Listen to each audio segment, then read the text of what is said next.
Добар ден, криптоентузијасти. Денес ќе поразговараме на една тема која што е исклучиво битна за еднината, посебно нели во овој период кој што доаѓа, а тоа е регулацијата на криптосферата. И посакам да поразговарам за тоа кој е двигател на ваквата регулација, како сето тоа они планираат да се одвива и како тоа може да повторно нели се одрази на вашето портфолио.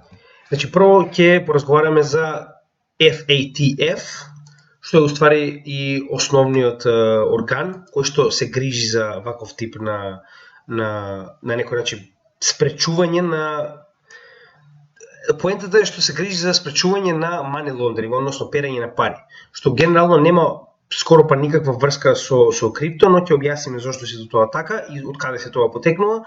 Односно FATF или FAT е Financial Action Task Force, што уствари представува збир на финансиски, на некој начин, професионалци, економисти, кои што како такви за прв пат ја создале ова организација во 1989 година на G7 Summit во Париз, со цел да се борат против значи буквално money laundering, односно перење пари и финансиски криминал. Со тоа што во тоа време значи немало никаква врска со крипто, тоа што моментално е најголем непријател број 1 на FATF, FAT. Значи ќе поразговараме од каде се тоа. Прво, значи е кратка историја, чисто да знаете за што станува збор. Значи ова не е име кое што вие ќе го сретнете во вестите, да се разбереме. Ова се оние организации како Светска банка, светски инвестициони фондови кои што стоат во позадината и диригираат што уствари треба да се прави, како треба да се прави, со тоа што значи за почетокот нели имала само неколку членови, но еве доколку го скролнеме подоле можеме да видиме че од 91-та до 92-та имала само од 16 до 18, 28 членови, за денес да брои 39 членови, за тоа што значи станува збор за најразвиените земји во светот, 39, кои што не се само членови, туку се членови кои што директно, значи препораките кои што ги дава FATF, ги земаат и ги претвараат во закони. Идејата е да се направи еден интернационален сојуз на држави кои што би спречиле било каков тип на перење на пари и финансирање на тероризам, со тоа што на некој начин овие препораки ќе бидат на сите земји во сите територии земени како правило, како закон, и на тој начин ќе се запрет. Значи поентата е да се пополнат оние дупки во законот кои што дозволуваат на луѓето да перат пари, да кријат пари, да пренесуваат од една држава во друга држава пари кои што се нелегални и слично. Значи тоа е основната идеја поради која што ова е формирано, но како и се знаеме, нели, дека и ова буквално функционира за се спротивно од тоа. Значи до денес генерално има многу истражувања кои што ги правеле посебно луѓе од криптосферата кои што се засегнати од препораките на FATF моментално, кои што покажуваат дека сето она што го направиле оди само во насока на ограничување на правата на луѓето. Нема никаква врска со перење на пари, значи перењето на пари буквално гледано како дел од буџетот на светот, нели од целосниот обрт на пари, е буквално истиот процент како што бил во почетокот кога сето ова почнало од 89-та па до денес. Значи сега да не навлегуваме у детали затоа што не е поентата да разговараме за тоа дали има ефект или не е FATF, туку да разговараме за тоа како има ефект врз вашите пари во криптосекторот, што е најбитниот момент за кој што мораме да разговараме. Сега, поентата што е? Значи FATF не е овде да ве заштити вас, FATF е овде да ги заштити банките од тоа што може вие да им го направите. Односно, значи не заборавајте дека овие 40 најразвиени земји во светот се уште се значи буквално водени од огромни банки. Тие се главниот на некој начин двигател на економијата, а да не заборавиме дека заедно со FATF се и Меѓународниот фонд за инвестиции, кој што е оној кој што дава пари на државите кои што не можат да се извадат самите себе си, например од инфлација и од слични проблеми, и друг тип на такви масивни големи значи институционални економски фактори во светот кои што заедно со FATF и со овие 40 земји даваат практично препораки кои што другите држави мораат, значи да не сакаат, мораат да ги почитуваат. А сега ќе ви кажам и зошто. Што ова е нивната основна страна и повторно. Проблемот што е? Најголемиот проблем овде е што сите тие препораки кои што FATF ги дава се уствари насоки како мора да се развивате во однос на вашето законодавство во било каков тип на инвестициони и економски сфери кои што FATF мисли дека се битни. И на тој начин он ве обврзува да ги земете овие препораки, значи наречени се препораки, но доколку не ги почитувате, многу едноставно. FATF ќе ве стави или на оваа сива листа, или на оваа црна листа на која што имаме само мал број на земји, кои што се под огромни санкции, а FATF е една од главните причини поради кои што Северна Кореја и Иран се под вакви огромни економски санкции. Значи економскиот дел на санкциите е препорака на FATF.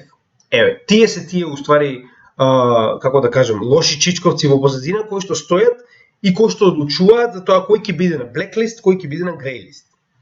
Разликата е во тоа што, на пример, на greylist од 2022 март, значи можеме да видиме дека имаме огромна листа на, меѓу кои и Малта, каде што живееме и ние, огромна листа на држави кои што се под засилен надзор од страна на FATF во однос на тоа како го развиваат своето законодавство за финансии и како прават контрола во однос на тоа, нели, што се применува, што не се применува, како применуваат закони за пронаоѓање и забрана на перење на пари, како и финансирање на тероризам, со тоа што нашата држава Македонија не е овде, но нели да не се лажеме, знаеме сите каква е ситуацијата кај нас дома. За разлика од тоа, значи нашиот сосед на запад е. Сега, значи ова е тоа што сакам да ви го кажам. Кога сте на сивата листа, како овде, grey list, тоа значи дека прво ќе бидете под засилен надзор за нели да се утврди дека не правите никакви малверзации, а второ ќе бидете под на некој начин рестрикции за да не може да ги добиете сите фондови кои што би можели да добиете во нормална бела листа, како што се нарекува нели оние сите останати земји. Значи, пазете, 40 држави се членки, а сите држави, сакале или не сакале, мораат да ги почитуваат правилата на FATF, односно препораките на FATF, доколку не сакаат да се најдат на сивата или на црната листа, со тоа што наоѓање на земјата на сивата листа значи дека истата ќе биде исклучена од одредени позитивни бенефити што може да ги има од светските интернационални институции, како што рековме Меѓународниот монетарен фонд, кој што уствари помага на земји кои што им се потребни залог или слично. Значи, вие нема да може да го правите тоа доколку се наоѓате на нивната сива листа. На тој начин FATF може да принуди било која организација или било која држава да ги применува препораките кои што истиот ги дава. Значи, тоа е основата која што сакам да ви вдолувам, за да сватите зошто FATF е толку моќен. Затоа што FATF е создаден од G7, односно 7-те најдобри економии на светот, со тоа што со овие 40 држави кои што се моментално членки, се најјако развиените држави во светот. Мислам дека ако ви го покажем ова на мапа ќе биде многу поедноставно да видите за каков тип на членки станува збор. Значи, гледайте, овдека се зелените се оние кои што се фактички дел од самата Унија. Можеме да видиме дека најголемите и најразвиените земји на светот се дел од оваа Унија, вклучувајќи и Кина, Русија, Европската Унија, северноамериканскиот континент, Австралија. Значи, гледаме, најголемите, најјаките земји се фактички дел од ваквата Унија, што значи дека не ви останува простор да може да практично не применувате, немате простор да не ги применувате. Значи, ова се тие земји кои што фактички ќе ве санкционираат доколку вие не ги почитувате правилата кои што, односно препораките кои што ви ги насочува ваквата организација. Значи, мислам дека тоа го разјасивме и зошто, сакале или не сакале, она што FATF го смета за препорака, мора да го примените. Сега, чисто да напоменеме, ова е уствари Updated Guidelines for a Risk-Based Approach of Virtual Assets and Virtual Asset Service Providers. Ова е уствари документот кој што во 2021 година конечно го објави FATF, кој што представува буквално прирачник за тоа како смее и како може да се користат криптовалутите, што уствари представуваат Virtual Assets, како и Virtual Asset Service Providers, односно самите менувачници, како што е Binance, како што се нели оние огромни Kraken, Coinbase и слично. Сега, во овој, значи можете да го најдете многу едноставно, доколку отидете на FATF и напишете virtual assets во search барот, ќе ви го даде ова, каде што во детали, доколку сакате да прочитате што устварено ни препорачуваат, може да го направите, но јас ќе се обидам тоа да го скратам и да ви покажам што уствари е најбитното што треба да го извлечеме од сето ова.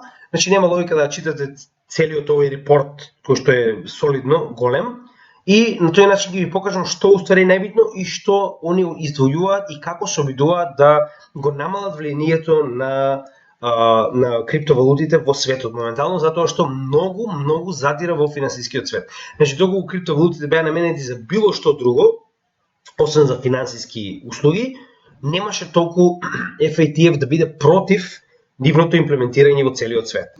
И да не заборавиме дека буткањето на FATF да имаме крипто регулатива, што е, да речем, и добро и лошо во исто време за нас, дополнително ќе допринесе ваквата регулатива да биде применувана и за CBDCs.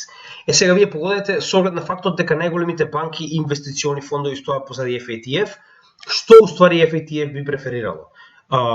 Приватно поседувани криптовалути, кои што ви нудат во приватен wallet никој да не може да ви задира, или пак CBDCs кои што ќе бидат директно поседувани од државите преку нивните централни банки и влади. Значи, може да замислите кој уствари они ќе преферираат да биде на некој начин доминантен во светот. Така, затоа и ви кажувам, значи големи сили работат во позадина да се имплементира CBDC и да се искорени што може повеќе криптовалутите, а сега ќе ви покажам и како го прават тоа. Сега. Значи, не се само guidelines кои што се направени од FATF, туку имаме многу, како што можеме да видиме, значи FATF на вистина работи активно на тоа и гледате, значи работи на секаде ни светот. Ова се еден куп на некој начин митинзи каде што огромен број на држави и нивните финансиски представници се среќаваат да разговараат за секаков тип на money laundering и terrorist activities, односно секаков тип на перење на пари и финансирање на терористички организации, со тоа што перење на пари за FATF представува целиот крипто сектор. Значи да се разбереме. Они буквално така го гледаат тоа. Ова е само за да ви покажам дека се низ целиот свет и дека истите нема да запрат. Значи гледате, работат многу на сето оно што моментално се случува во светот и како таков овој тип на распоред покажува дека нема да се откажат, овдека се да останат и било какво неприменување на правилата кои што тие ги наметнуваат ќе значи вашата држава да влезе во таквата грей листа или блек листа и да биде практично исклучена од одредени економски погодности кои што може да ги добие. Сега, уште една работа што сакам да ви ја покажам е овој момент кој што јас будно го следев, а тоа е Binance беше буквално натеран од страна на FATF да воведе KYC. KYC представува Know Your Customer, ќе влеземе и во тоа во детали што е и како и зошто е, но пред да почнеме сакам да ви покажам пример на кој што глобална корпорација, најголемата криптоменувачица на светот Binance, беше принудена да стави KYC на сите трансакции. Значи не само трансакции, него оди до степен каде што се бара KYC не само на вас како личност која што праќа, туку се бара и од другата страна да биде верификувана личноста за да може да се направи ваквата трансакција преку Binance, односно се бара KYC на двете страни, како и потекло на парите, значи од каде потекнуваат, ме разбирате, значи до тој степен на будалаштина се оди што се бара целосна контрола на било каков тип на трансакции, но еве да не навегуваме, прво сакам да ви кажам како го направија тоа. Значи ако се сеќавате, јас буквално следев оваа криза на секој ден. Тоа беше еве 2021 официјално на 17 септември Binance попушти и воведе KYC. Значи, прво, Binance направи многу паметен потек со тоа што немаше представништво. Значи, да, на Малта има представништво, но уште во 2017-2018 година, поради некои ситуации што не се доста јасни овдека, значи Binance одлучува да нема представништво, го укинува представништвото на Малта и официјално Binance е една од првите корпорации на светот која што нема официјално седиште. Значи многу едноставно, нема седиште. И што се случи? Значи FATF искористи еден случај со неколку трговци во Италија каде што Binance бил паднат отприлика 1 час. А во тој 1 час поради огромен број на трансакции, значи јас го следев тоа, беше некоја ситуација од типот дека Binance ги забрани сите публикувања и секаков тип на трговија Точно кога се случи Dogecoin, ако се сеќавате првиот памп на Dogecoin, кога добивме некои 3000%, значи Binance ги затвори сите трансакции со цел да не дојде до колабирање на целата менувачница, пошто беше тужен од група на италијански трговци, кои што како такви го обвинија Binance дека поради неговото запирање на трансакции изгубиле огромни суми и побараа, не знам, некоја смешна сума од билиони кои што бараат да им биде исплатена како оштета, воспротивно ќе го тужат Binance. Интересното што е, што они да сакаа не може да го тужат Binance затоа што мора да го тужиш во официјална канцеларија која што во Италија не постои. А доколку бараш меѓународна канцеларија каде што би можел да адресираш вашата тужба, таква нема. Значи многу едноставно. И Binance буквално ги посоветува доколку сакате тужите ме на локално ниво, но тужење на локално ниво, дури да забрани работата на Binance на Италија, Binance го има цел свет.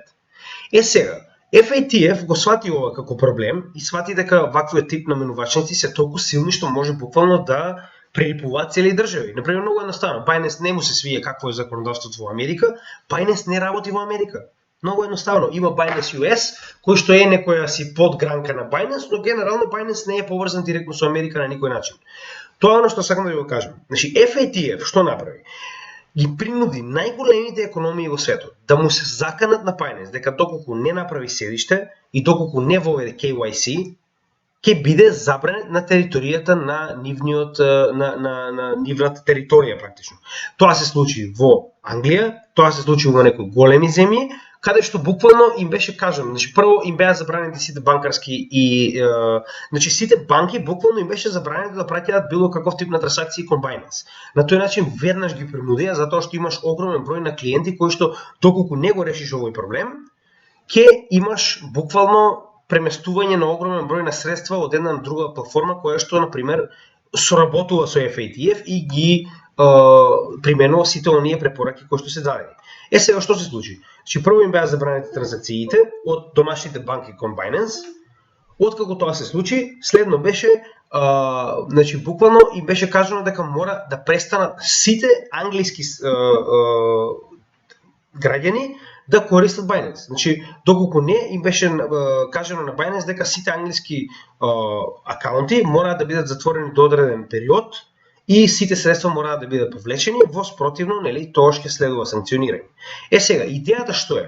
Значи, тоа е единствениот начин како може FATF преку локалните влади да го принуди овој играч Binance на пазарот дека мора да води KYC под изговор дека тоа е поради заштита на, нели, наша заштита, значи они нас не заштитуваат, не е дека тоа е уствари виша финансиска контрола со која што секој во секое време ќе може да биде свесен за тоа каде ода парите, кој ги праќа, кој ги прима, од каде потекнуваат, значи сето тоа е под изговор на да се запре перење на пари и терористички финансирање на терористички организации.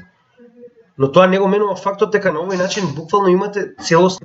Сега за подетално да објасниме што уствари точно како бараат, значи ова беше чисто да ви покажам, значи Binance, најголемата платформа на светот за тргување, беше принудена да направи KYC на двете страни, буквално на се, воспротивно немаше да биде дозволено на огромен дел од територијата на овие картата која што ви ја покажав, да работи со клиенти од тие држави. А замислете ако ви забранат да работите со најбогатите клиенти во светот. Нема логика. Затоа веднаш, значи ако се сеќавате, дојде вест во која што Binance го 10 пати го зголеми својот персонал во однос на compliance. Значи, оние правници и административци кои што се потребни за да може да имате комплетен compliant, односно да бидете во сооднос, односно во тек со сите правни стандарди кои што треба да се применат за да може вашата компанија да работи на повеќе, да речем, интернационално ниво, односно на повеќе различни територии, каде што имаме различни права. На тој начин функционира FATF и на тој начин истиот ве принудува, сакале или не, да примените тоа што тие сметаат дека е правилно и треба да биде направено. Сега, чисто, значи најбитниот момент кој што мораме да го објасниме е Travel Rule Solution. Тоа е уствари она правило кое што е единствено и најмоќно кое што FATF го користи со цел да прави целосна контрола над криптопазарот или да ја примени во иднина. Сега.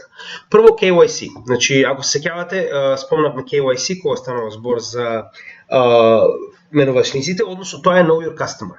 Може би некои од вас се постари на пазарот и го имаат затекнато, но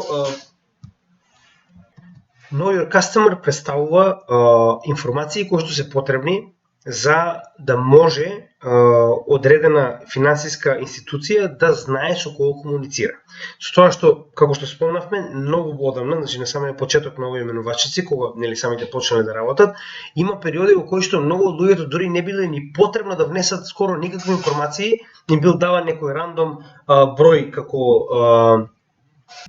како идентификационен број на тоа кој е. Тоа е како например кога ќе направите за прв пат на Reddit профил и ви дава некој рандом код, само за да има некаков тип на идентификација за тоа кој е профилот, односно кој е учесникот во самата берза. Со тоа што, значи се повеќе и повеќе се оди на целосно регулирање на овој сектор и сега, значи да се разбереме. Без регулација ова ќе биде дивиот запад. Значи тоа е повеќе од јасно. Но тоа, кога ни кажуваат дека ваков тип на регулација нас ќе ни помогне да ги заштити нашите финансиски средства, тоа е чиста лага. Значи, чиста лага. Значи, оваа регулација не се прави за ваша заштита, тоа да ви биде секогаш јасно. Се тоа што ви кажуваат, барајте буквално дупол превод позади тоа. Со тоа што е директно причина која што потекнува од FATF за сите оние кои што сакаат да работат во економската сфера моментално.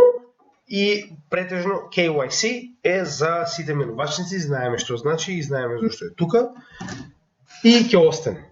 Сега, да се вратиме назад на од каде потекнува ова. Значи KYC е уствари само екстензија на Travel Rule Solution, која што потекнува од FATF или ова е R.16, една од препораките кои што ги за тој е recommendation.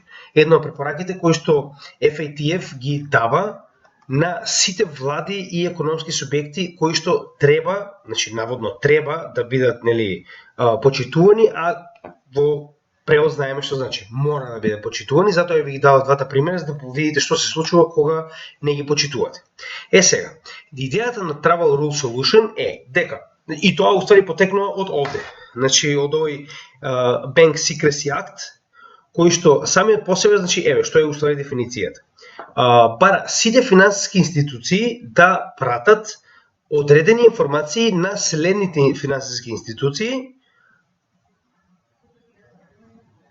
во одредени практично економски или финансиски трансакции кои што вклучуваат повеќе од една финансиска институција.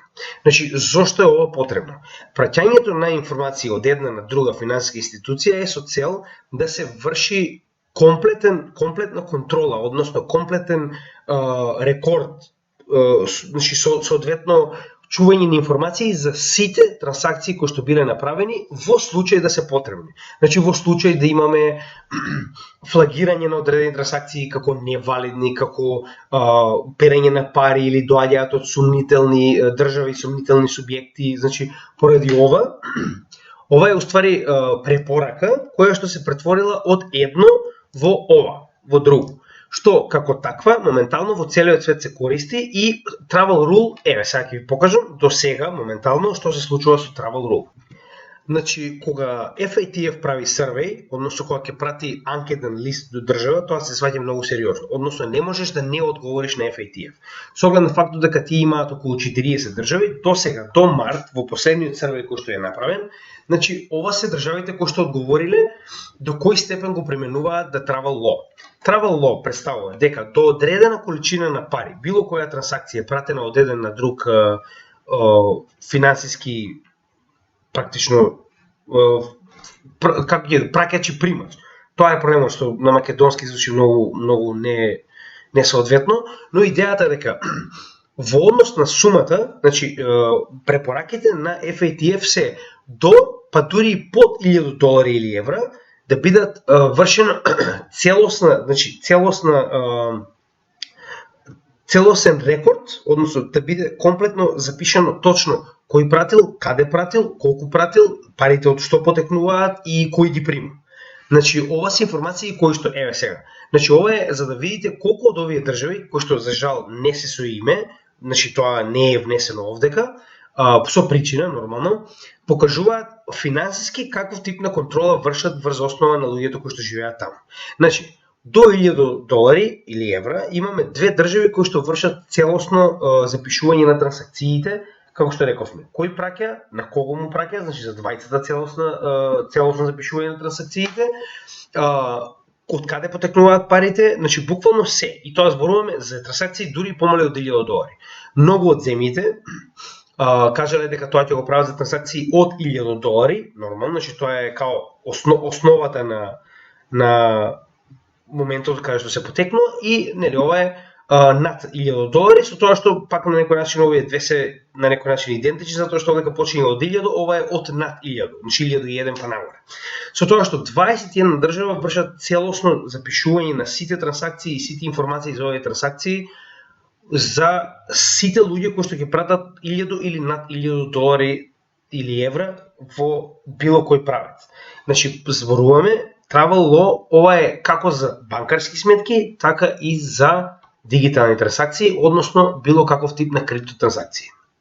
И 12 кажале дека се уште не планираат да го стават ова како дел од својот економски систем, но не заборавајте дека ова брзо ќе се смени, со оглед на фактот дека пак ќе се вратиме на листите на сиви и црни држави, со тоа што сиви, нели нормално не сакате да се најдете на таа листа, доколку тоа се случи, пак ќе кажам, ќе бидете исклучени од соодветни економски позитивни фондови или било каков тип на позитивни работи кои што државата може да добие од овие светски институции економски и на тој начин ќе биде принудена да ги примени повторно овие препораки кои што се направени од ФЕТЕФ, со тоа што значи ФЕТЕФ моментално е чисто да се вратиме да не заборавам за ова прво да ви кажам, па потоа ќе влеземе во овој дел како ФЕТЕФ се обидува и прави контрола на пазарот и кои се тие играчи кои што помагаат во ваков тип на контрола и што може да направат во однос на таа контрола, тоа е многу битно за вас, но само за момент да се вратиме. Значи ова е оприлика како би изгледала една трансакција кога мора да се соберат тие информации, односно гледате, значи првиот чекор вели collection and resolution, каде што значи се собираат основни атрибути и докази за да се утврди уникатноста на идентитетот на лицето кое што ја праќа самата трансакција и самата трансакција. Второ, валидација. Значи овдека самите информации кои што се примени се праќаат да биде утврдено дека тоа е поврзани со актуелна значи жива личност. Потоа се утврдува дека самата идентификација која што е пратена е уствари за оваа личност за која што станува збор во трансакцијата. Enrollment and binding, register, enroll, identity, каде што практично во кратки црти ова е кога вашата значи идентификација е директно поврзана со оваа сметка и на тој начин кога еднаш веќе ќе биде поврзана, значи секогаш кога ќе се отвори вашата идентификација, значи автоматски веќе се отвара и вашата сметка од каде што се прават овие трансакции и на крајот самиот сабскрајбер, односно некој што добива самата трансакција. Значи вака оприлика изгледа една трансакција која што ја правиме на овие менувачници или банкарски сметки, со тоа што на тој начин буквално ги колектираат сите потребни информации за вас како и за другата страна и на тој начин вршат целосна контрола. Со тоа што значи уште еднаш сакам да напоменам, значи кои се црвени знамења кои што може за индивидуа, за одредена компанија или за одредена земја да допринесат значи да реагира самиот FATF. Unusual transactions from bank accounts, значи невообичаени трансакции од банкарски сметки.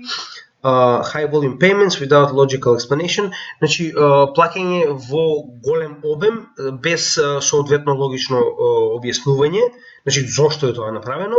Immediate withdrawal of funds from accounts, значи постојано повлекување, но веднаш, зборуваме на сметката стигнале парите и веднаш биле повлечени. Virtual assets fiat conversion or vice versa. Сега, кога се менува од крипто валути во доларски средства и обратно, значи не доларски, туку било каков тип на парични средства, значи кога тоа се прави постојано, имаат причина да мислат дека имат некаков тип на негативни, односно криминални активности. Source of money falls under a sanctioned jurisdiction. Значи, доколку изворот на пари од каде што дошле парите на во самата трансакција, потекнува од некоја од оние држави кои што се под санкции, како што е, например, Иран, Северна Кореја, или пак оние кои што се на сивата листа, доколку има одредени показатели дека тие не може да праќаат во одредено место. Account holders belong to high risk countries, доколку личностите кои што ги прават трансакциите потекнуваат од ваков тип на високо ризични држави, како што се, например, пак ќе речеме Иран, Северна Кореја и слично. Discrepancies in the identity verification process, еве го KYC. Значи, доколку KYC пропадне, односно доколку пратите лична карта на која што не сте вие или не може да се идентификува дека сте вие, повторно може да се активира фактички red flag на FATF и small and frequent transfers to different accounts. Гледате, значи доаѓа до степен каде и сватиле дека иако некој сака да ги помине овие бариери како што е the travel rule и праќа, например, наместо по 1000, праќа по $900, но праќа стотици вакви трансакции, повторно ќе предизвика црвено знаме за FATF. А црвено знаме, односно во оваа ситуација, би значило дека истите ќе реагираат. Сега, како FATF реагира, односно како наложува на државите да реагираат во однос на пронаоѓање на ваков тип на црвени знамења, кои што би допринеле понатаму да треба да се разоткрие кој е проблемот и што се случува со ваквиот тип на трансакции. Значи, постојат така наречени blockchain analytic companies, односно тоа се блокчейн аналитички компании кои што прават истражување на пазарот во однос на тоа од каде потекнуваат трансакциите, кој ги пратил, каде одат, во каков тип на новчаници влегуваат, значи буквално се од А до Ш за било што може да биде наречено дигитална валута. Со тоа што значи, работата на овие компании, сега ќе спомнеме некои од нив, че ова се 5 најдобри во светот, со тоа што е првата Chainalysis, која што е и најпозната во светот, значи замислете, работи во 40 различни држави. Веќе работи во 40 различни држави, изборуваме за огромни суми кои што исто да ги има направено како fundraiser, за да се развива се повеќе и повеќе, односно на повеќе територија, да прави повеќе истражување, да помага на локалните юрисдикциони институции во цел разоткривање на ваков тип на криминал, како и понатаму да дава насоки во однос на тоа како да се создава понатамошната легислатива во однос на криптосекторот, со тоа што имаме и други како CipherTrace, како CoinMetrics, како Elliptic и Elementus. Значи, ова се основните 5 речено што се најголеми моментално на светот, кои што верувам дека ќе представуваат поим за понатамошно истражување на било каков тип на криптокриминал, со тоа што овие се тие компании кои што се повикани кога станува збор за ransomware. Значи, оние софтвери кои што се користат за барање ransom, односно доколку не ни дадете соодветна сума на пари, нема, например, да отклучиме гасоводов или болницава. Значи, до сега сме виделе дека тоа се случува многу често, посебно во Америка, каде што знаат луѓето дека може да бидат добиени пари, односно криптовалути за ова, со тоа што значи, буквално вршат трагање на ваквиот тип на криптовалути. Значи, поентата што е? И да ги добие хакерот овие пари, кои што во ransomware успеал да ги добие како отплата, ваквиот тип на компании се оние кои што ги следат до последно. Значи, ги следат од моментот кога ќе го напуштат walletот на, да речем, владина организација, до моментот кога ќе стасаат на, да речеме, значи, доколку сте запознати за оние миксери кои што представуваат апликации на криптосветот, каде што можете, например, да ги замените средствата со други со цел да се изгуби нивниот трак. Например, сакате да замените 5 етериум, вие го ставате и самиот миксер фактички ги разменува тие етериуми на многу луѓе, со тоа што вие добивате 5 етериуми назад, кои што се сосема од други лица и веќе не може да бидат следени во однос со тоа од каде потекнуваат. На тој начин го бришете нивниот историски тек до тој момент, но проблемот е што таквиот тип на миксери се за многу помали вредности, така да не може билионски суми да бидат поминати на миксер, а и да се случи тоа, например, миксерот ќе биде откриен од страна на овие компании и погодите што ќе се случи кога FATF ќе влезе во целата приказна. Значи, она е тоа што сакам да кажам, дека FATF дава налози на целиот свет, на сите овие држави, да ги користат овие компании кои што, значи и самите компании до сега има потврдено дека ето тоа е, како да кажем, смешното од целата ситуација. Значи FATF се обидува да направи притисок дека криптовалутите се начин на кој што може да се перат пари. Да не заборавиме, значи самите овие компании до сега има потврдено дека не е возможно. Зошто? Скоро ниту еден хак тоа сега не би успешен затоа што парите се следат. Доколку тие пари од едната практично се флагирани, значи самите крипто средства се флагирани. И кога ќе стасаат до одреден волет, истиот станува флагиран. Односно никој ваквиот тип на криптовалути нема да ги допре. Значи не сака никој да тргува со вас. Вие сакате да ги смените, секоја менувачица ќе ви каже не, ова се флагирани пари, добивме информации дека на пример овие криптовалути не смееме да ги допираме, што значи дека сте изолиран во светот. И на тој начин ваквиот тип на компании помагаат да бидат буквално најдени и флагирани сите овие потенцијални средства од хак, потенцијални средства од криминално дејство, средства од било каков тип на терористички организации. Значи, овие се тие компании кои што се тука да ве најдат, а самите досега има неколку пати потврдено дека самиот криптосвет е така направен и замислен да не може да биде користен затоа што леджерот на кој што сите трансакции се јавни е јавна книга. Секој може да го отвори, а овој тип на компании буквално работа име да утврдат каде и што се случило со ваквите трансакции, што значи дека се комплетно транспарентни. И ова што FATF го наложува, паѓа комплетно во вода. И од овој момент, значи затоа што Chainalysis, ако гледавте, представници на Chainalysis дојдоа во однос на последниот хак што го има на газ пайплајнот, мислам не беше последен, ама еден од најголемите. Беа буквално представници пред Сенатот на Америка, каде што сенаторите им поставува прашање, извинете, диносаурсите од Америка им поставува прашања, што и самите не ги разбираат, и значи Chainalysis буквално кажа дека ниту еден биткоин од тие што биле платени за хакот кој што бил наметнат како ransomware на газ линиите во Америка не може да биде искористен затоа што веднаш ќе бидат најдени луѓето кои што го земале. Значи едноставно постојано се следени каков тип, како и да дојде до моментот кога ќе сакаат да го искористат или да го заменат за било што друго, веднаш ќе бидат најдени баш поради ова широко употребувано KYC правило, односно никој нема да ги допре таквиот тип на валути доколку се флагирани од една од овие компании. И на тој начин самите потврдија пред Сенатот дека крипто е комплетно транспарентно, дека не може да биде користено за криминал и да може тоа се само некои многу мали незначителни суми кои што например може да биде поминати на миксер. Значи ниту еден миксер нема да земе да ви помине вас 10.000 биткоини, се разбираме? Значи затоа ваквите компании веќе потврдиле дека криптото е комплетно транспарентно. И се враќаме на првиот момент каде што кажавме дека FATF не е овде да ве заштити вас, FATF е овде да ве заштити, да ги заштити банките од тоа што може вие да го направите на нив. Затоа што ако вие ги менувате вашите средства, односно долари и евра, во дигитални валути, на тој начин тие долари и евра се некорисни.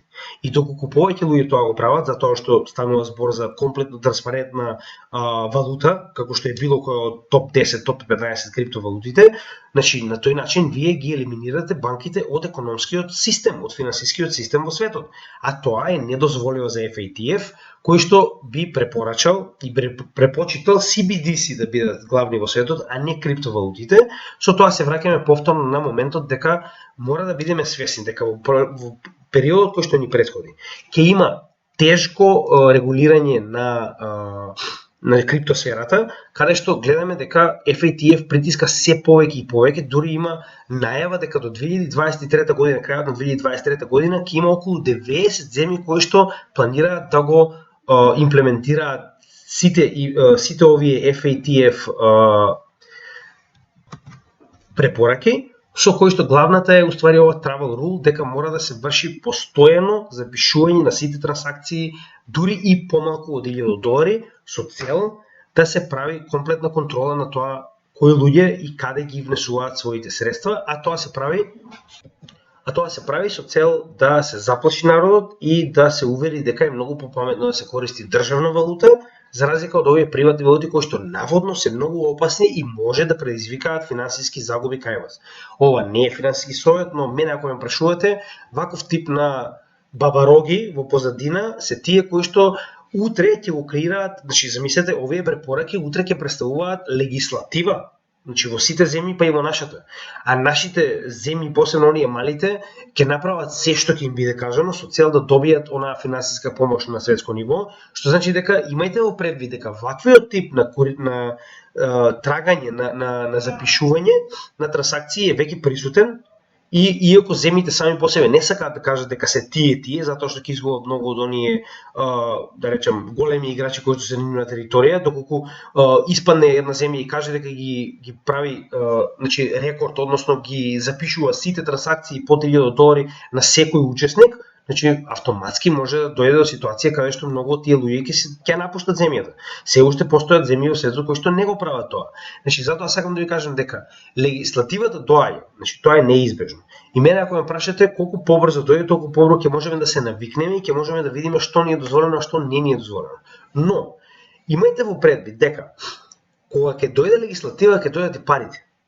Значи, кога ќе имаме целосно озаконување на криптовалути, кое што многу фали во светот, а FATF моментално притиска многу со овие препораки да ги натера земјите да направат регулатива поради тоа што е неизбежно. Значи, она што гледавме на CBDCs на светот на мапата, она што ви го покажав пред некое време, значи тоа е уствари повторно на некој начин овие се тие кои што го предизвикуваат. Се разбираме? Се со цел да се сузбие наводна перење на пари и тероризам, а нема врска тоа. Значи буквално поентата е да се направи една валута каде што многу поедноставно ќе може да се контролира целиот свет. Тоа е тоа. Со тоа што на FATF никогаш нема да му биде доволно и секогаш ќе гледа како може се повеќе и повеќе да ги ограничи криптовалутите. Затоа и ви кажав, значи FATF буквално влажен сон му е како да дојде до вашите приватни новчаници, кои што не е возможно. Значи тоа нив не им е јасно, но постепено ќе им стане. Вашите приватни новчаници се ваши приватни новчаници. Може да дојде до степен каде што, например, за да може да ги користите, ќе треба да имате посебна дозвола или ќе треба, не знам, ме разбирате, на тој начин да ве ограничат за да мора да ги предадете вашите лични новчаници и да користите, например, државен CBDC новчаник, но тоа не го менува фактот дека, значи, они се борат против тоа што представува финансиска слобода. Значи имајте го тоа предвид и сакам да знаете дека овие се тие кои ќе слушнете за FATF, тоа е таа организација која што стои позади сите негативни работи кои што ги гледаме во криптото во однос на регулирање и во однос на тоа како се повеќе и повеќе се внесуваат повеќе забрани во однос на тоа дека нели криптото е негативно, дека истото представува финансиски ризик, дека на тој начин може да ги изгубите сите пари, но е комплетно спротивно. Значи ова беше само кратко видео на кој што сакав да ви покажам што моментално се случува и сакав да ви кажам дека доколку веќе е назначено дека до 2023 година ќе биде применето, не само имплементирано, туку и применето овој travel rule на FATF, тоа значи дека тие 20 земји вие може да очекувате и комплетно регулирана криптосфера. Значи, еве ви кажувам, во наредниот период, посебно пред следниот халвинг, затоа што веќе гледаат што се случува кога ќе дојде нареден халвинг, конечно го научија таа лекција, тоа значи дека мора што пору да ја регулираат оваа сфера, пред истата да превземе поголем дел од финансискиот систем што моментално се случува. Значи да немаме одлив на фиат во крипто, затоа што ако тоа се случи, може да дојде до степен каде што луѓето ќе се информираат себе си доволно дека немаат потреба финансиски систем. Тоа е најголемиот проблем кој што FATF го има. Уште еднаш ќе ви напоменам, секогаш кога гледате FATF, обрнете посебно внимание што е тоа, зошто е тоа. Значи, многу од овие состаноци се толку тајни, како например последниот во оваа година во Берлин, каде што буквално нема ниту листа за овој состанок. Значи, чисто да ви покажам како тоа изгледа. Гледате на овие состаноци, нема агенда. Значи, не можам да кликнам да видам што уствари ќе се зборува на овие состаноци. Значи, ова се само најави кога и каде и колку време ќе биде одржан, но нема никаков тип на агенда или па некаков тип на, да речеме, нешто што произлегло од само, да, тоа се официјалните работи кои што ги доставуваат како овој документ. Значи, guidelines, односно препораки кои што се давани за виртуални добра и оние кои што ги разменуваат, но не постои официјален документ со кој што можеме да видиме што се зборувало.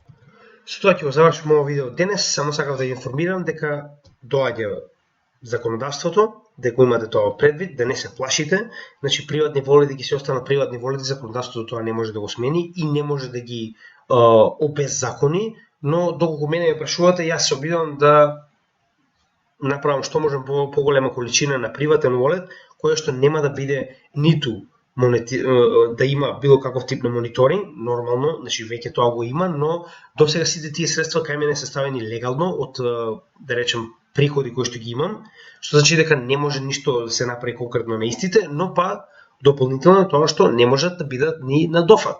Односно истите дури и да досудат дека треба да ги дадам, не може да ги земат од мене. Како ќе ги земат? Јас сум единствениот кој што може да влезе во тој електронски уред, јас сум единствениот кој што може да одобри било каков тип на трансакција.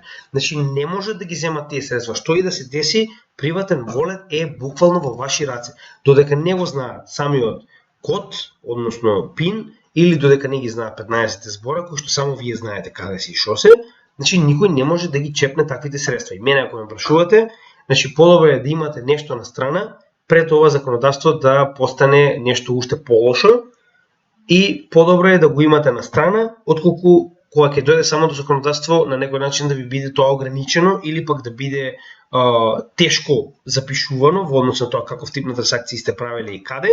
Значи моја препорака, барем јас лично го гледам како препорака е ставете одредена сума настрана како крипто, за да не ви биде касно подоцна кога овие препораки на FATF ќе станат правила во целиот свет.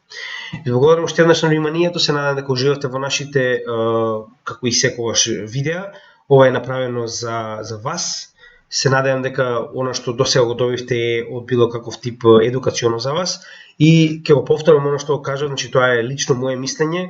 Доколку успееме барем еден македонец да го донесеме до ситуација да биде финансиски самостоен, ние сме успеале како канал. Значи, оние спекулации на почетокот дека ние наводно ќе почнеме да го наплаќаме нашиот материјал, гледате дека се само празна слама. Значи, ние во ниеден момент не наплативме ништо, ниеден момент не спомнавме никаков тип на чланарини. Значи, ќе напоменам уште еднаш. Сето ова што го правам е на некој начин про боно, затоа што јас сум дошол до овој степен каде што сум дошол, а не сакам тоа да биде причина мојата држава и моите сограѓани да заостануваат. Значи, за сите македонци во Македонија, овој материјал се додека го правам ќе биде бесплатен. Само се надевам дека повеќето од вас ќе знаете тоа да го цените и ќе го споделите со оние кои што навистина им е потребно, кои што сакаат да го научат. Како што реков и секогаш, овдека сум отворен за соработка, значи било каков тип на коментар, лайк, овде сме да одговориме на сето тоа. Поентата ни е овој материјал да може да се расшири на што повеќе македонци со цел и ние да бидеме рамо до рамо до сите оние кои што ќе ги добијат овие бенефити од криптосферата која што доаѓа, а не чека нас. Ви благодарам уште еднаш, имајте добар ден и се гледаме во следното видео на Крипто Гемиџија.